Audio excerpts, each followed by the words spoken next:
ಯುವತಿಯೊಬ್ಬಳು BMTC bus ಅನ್ನು ಅಡ್ಡಗಟ್ಟಿದ್ದಾಳೆ. ಆ ಸಂದರ್ಭದಲ್ಲಿ ನಿಲ್ಲಿಸಿ ಮಾತನಾಡಿ ಸೌಜನ್ಯವನ್ನು ತೋರಿಸಬೇಕಾಗಿದ್ದಂತ ಚಾಲಕ ದುರ್ವರ್ತನೆ ತೋರಿದ್ದಾನೆ, ದರ್ಪ ತೋರಿದ್ದಾನೆ. ಆಕೆಯ ಮೇಲೇನೆ ಬಸ್ ಹತ್ತಿಸಿಕೊಂಡು ಹೋಗುವಂತ ಪ್ರಯತ್ನವನ್ನು ಮಾಡಿದ್ದಾನೆ.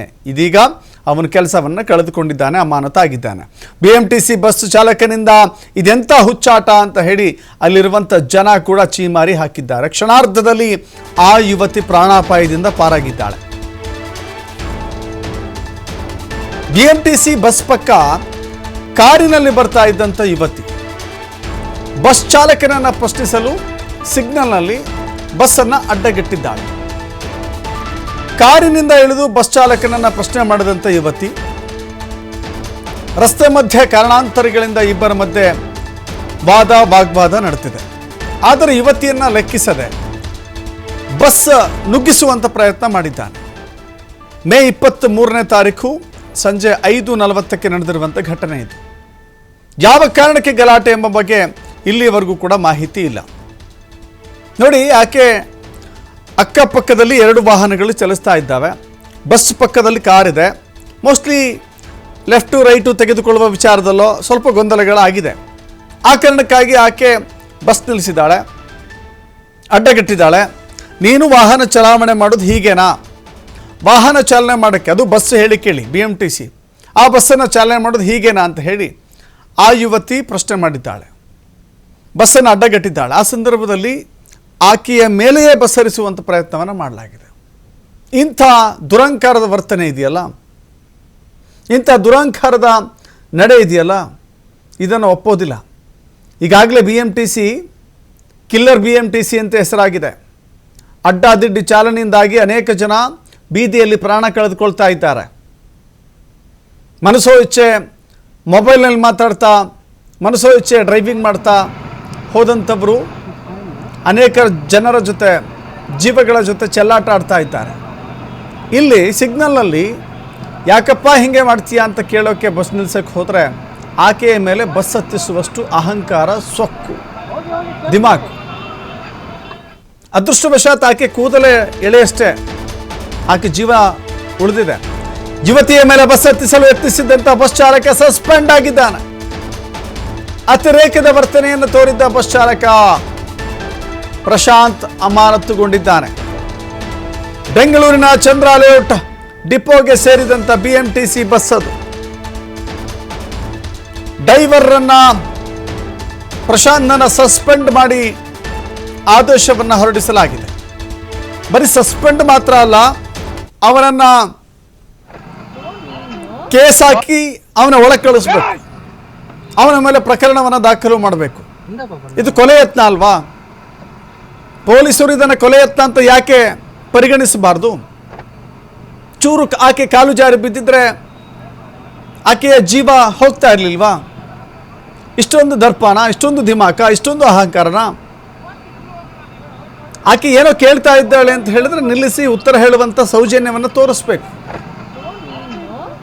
ಆ ಸೌಜನ್ಯ ಇಲ್ಲವಾದರೆ ಆಕೆ ವಿರುದ್ಧ ಬೇಕಾದರೆ ಸುಖ ಸುಮ್ಮನೆ ಕರ್ತವ್ಯಕ್ಕೆ ಅಡ್ಡಿಪಡಿಸಿದ್ರೆ ಆಕೆಯ ವಿರುದ್ಧ ಕಂಪ್ಲೇಂಟ್ ಕೊಡಬೇಕು. ಅದು ಬಿಟ್ಟು ಹೀಗೆ ಬಸ್ಸನ್ನು ಹತ್ತಿಸುವಂಥ ಪ್ರಯತ್ನ ಇದೆಯಲ್ಲ, ಇದು ಯಾರು ಕೂಡ ಕ್ಷಮಿಸಲಿಕ್ಕೆ ಯೋಗ್ಯವಾದದ್ದಂತ ಅಲ್ವೇ ಅಲ್ಲ. ಅವನ ವಿರುದ್ಧ ಕ್ರಮ ಆಗಲೇಬೇಕು.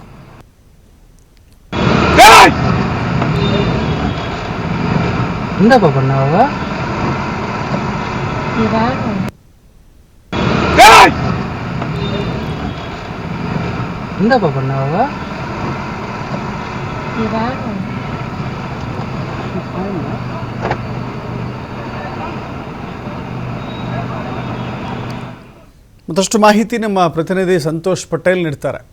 ಸಂತೋಷ್, ಆಕೆ ಏನೇ ಸಮಸ್ಯೆಗಳನ್ನು ಹೊಂದಿದ್ರೂ ಕೂಡ ಆಕೆ ಅಡ್ಡಗಟ್ಟಿ ಪ್ರಶ್ನೆ ಮಾಡುವಂಥ ಧೈರ್ಯವನ್ನು ತೋರಿಸಿದ್ದಾಳೆ.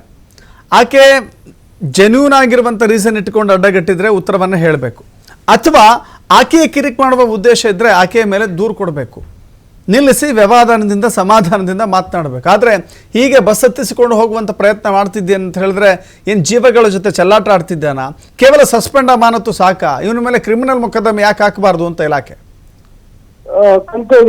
ಇದು ಸಾರ್ವಜನಿಕ ವಲಯದಲ್ಲಿ ಕೇಳಿ ಬರ್ತಾ ಇರುವಂತಹ ಆಕ್ರೋಶ. ಕೇವಲ ಆತ ಈ ರೀತಿಯಾಗಿ ನಡ್ಕೊಂಡ ಅನ್ನೋ ಕಾರಣಕ್ಕವನ್ನ ನಾವು ಅಮಾನತ್ ಮಾಡಿದ್ವಿ ಅಂತ ಹೇಳಿ ಬಿಎಂಟಿಸಿ ಇಲ್ಲ ಸಾರಿಗೆ ಇಲಾಖೆ ಅದಕ್ಕೆ ಸಂಬಂಧಪಟ್ಟ ಸಚಿವರಾಗ್ಲಿ ಯಾರಾಗ್ಲಿ ಅವ್ರನ್ನ ವಹಿಸ್ಕೊಳ್ಳುವಂತ ಕೆಲಸವನ್ನ ಮಾಡಬಾರದು. ಸೊ ಅಂತವ್ರ ವಿರುದ್ಧ ಕಠಿಣ ಕಾನೂನು ಕ್ರಮವನ್ನು ಜರುಗಿಸಬೇಕಾಗುತ್ತೆ, ಅದನ್ನ ಮೇಲೆ ಪ್ರಕರಣ ದಾಖಲಾಗಬೇಕಾಗುತ್ತೆ. ಸೊ ಪ್ರಕರಣ ದಾಖಲಾಗಬೇಕಂದ್ರೆ ಒಂದು ಕಡೆ ಪೊಲೀಸ್ ಹೇಳುವಂಥದ್ದು ಇಲ್ಲ, ಯುವತಿ ಬಂದು ದೂರನ್ನು ಕೊಡ್ಬೇಕು, ಅಥವಾ ದೂರನ್ನು ಕೊಟ್ರೆ ನಾವು ಪ್ರಕರಣವನ್ನು ದಾಖಲು ಮಾಡಿ ಕ್ರಮವನ್ನು ಕೈಗೊಳ್ತೀವಿ ಅಂತ.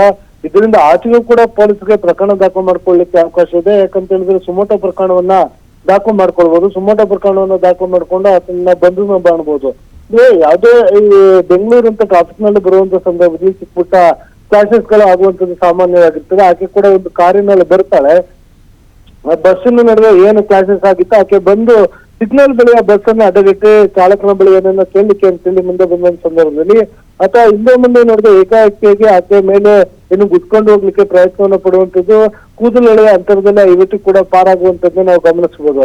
ಅಂದ್ರೆ ಎಲ್ಲ ಒಂದ್ ಕಡೆ ಇದು ಕೂಡ BMTC ಚಾಲಕರ ಒಂದು ದುರ್ನಡತೆ ಅಂತ ಹೇಳ್ಬೇಕಾಗುತ್ತೆ. ಅದರಲ್ಲೂ ಈತ ಪ್ರಶಾಂತ್ ಏನಿಗಾಗ್ಲೇ ಸಸ್ಪೆಂಡ್ ಆಗಿರುವಂತ ಅಮಾನತುಗೊಂಡಿರುವಂತ ಚಾಲಕ ಏನಿದ್ದಾನೆ, ಈ ತರ ದುರ್ನಡತೆಲ್ಲ ಅರ್ಥವಾಗುವಂತದ್ದು. ಅಂದ್ರೆ ಇವರು ಬೇಕಾಬಿಟ್ಟು ಏನ್ ಮಾಡ್ಕೊಳ್ತಾರೆ, BMT ಬಸ್ಗಳು ದೊಡ್ಡ ಗಾತ್ರದ ಭಾರಿ ವಾಹನ ಆಗಿರುವ ಹಿನ್ನೆಲೆಯಲ್ಲಿ ಚಿಕ್ಕ ಪುಟ್ಟ ವಾಹನಗಳು ಏನು ಮಾಡ್ಕೊಳ್ಲಿಕ್ಕೆ ಆಗಲ್ಲ ಅನ್ನೋ ದುರಹಂಕಾರ ಇವರಲ್ಲೂ ಕೂಡ ಇರುತ್ತೆ. ಈಕೆ ಏನೇ ತಪ್ಪನ್ನ ಮಾಡಿದ್ರು, ಆಕೆ ತಪ್ಪೇ ಆಗಿದ್ರು ಕೂಡ ಆಕೆ ವಿರುದ್ಧ ಅಥವಾ ದೂರನ್ನ ಕೊಡ್ಬೋದಿತ್ತು, ಇಲ್ಲ ನಿಲ್ಸಿ ಮಾತನಾಡ್ಬೋದಿತ್ತು. ಅದನ್ನ ಹೊರತುಪಡಿಸಿ ಈ ರೀತಿಯಾಗಿ ನಡ್ಕೊಂಡಿರುವಂತದ್ದು ಸಾರ್ವಜನಿಕ ವಲಯದಲ್ಲಿ ಸಾಕಷ್ಟು ಆಕ್ರೋಶಕ್ಕೆ ಕಾರಣವಾಗಿರುವಂತದ್ದು.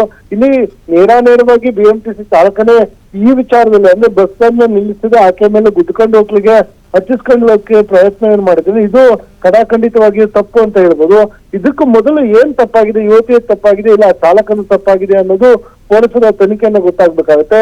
ಆದ್ರೆ ಈ ರೀತಿಯಾಗಿ ಇನ್ಸಿಡೆಂಟ್ ಗಳಾಗುವಂತದ್ದು ನಿಜಕ್ಕೂ ಕೂಡ ಖಂಡನೀಯವಾಗಿರುವಂತ ವಿಚಾರ. ಸೊ ಸಾರಿಗೆ ಇಲಾಖೆ ಇರ್ಬೋದು, ಇಲ್ಲ ಸಾರಿಗೆ ಇಲಾಖೆಯ ಸಚಿವರು ಇರ್ಬೋದು, ಸಂಬಂಧಪಟ್ಟ ಹಿರಿಯ ಅಧಿಕಾರಿಗಳಿರ್ಬೋದು, ಕೇವಲ ಅಮಾನತನ್ನು ಮಾಡಿದ್ವಿ, ಅವನ ಇಲಾಖೆಯಿಂದ ತೆಗೆದಾಕ್ಬಿಟ್ಟಿದ್ವಿ ಅನ್ನೋದು ಮೇಲ್ನೋಟಕ್ಕೆ ಅಂದ್ರೆ ಏನು ತಮ್ಮ ಜವಾಬ್ದಾರಿಯಿಂದ ನುಂಚಿಕೊಳ್ಳುವಂತ ಪ್ರಯತ್ನವನ್ನ ಮಾಡ್ತಾ ಇರುವಂತದ್ದು. ಆತನ ವಿರುದ್ಧ ಅವರೇ ದೂರನ್ನ ಕೊಡ್ಬೋದಿತ್ತು. BMTC ಇಲಾಖೆಗೆ ಚಾಲಕರ ಗೌರವಕ್ಕೆ ಧಕ್ಕೆ ತರುವಂತ ಕೆಲಸವನ್ನ ಮಾಡಿದ್ದಾರೆ ಅಂತ ಕೂಡ ಆತನ ಮೇಲೆ ಪ್ರಕರಣವನ್ನು ಅವರೇ ದಾಖಲು ಮಾಡಬಹುದಿತ್ತು. ಇಲ್ಲ ಪೊಲೀಸರು ಕೂಡ ಸುಮೋಟೋ ಪ್ರಕರಣವನ್ನು ದಾಖಲು ಮಾಡ್ಕೊಂಡು ಅವನ್ನ ಬಂಧಿಸಿ ವಿಚಾರಣೆಯನ್ನು ಮಾಡಬೇಕಾಗುತ್ತೆ. ಆದ್ರೆ ಇದು ಯಾವುದೂ ಆಗದೆ ಇರುವಂತದ್ದು ನಿಜಕ್ಕೂ ಕೂಡ ವಿಷಾದನೆ ಅಂತಾನೆ ಹೇಳ್ಬೋದು ದಶರಥ್. S, thank you.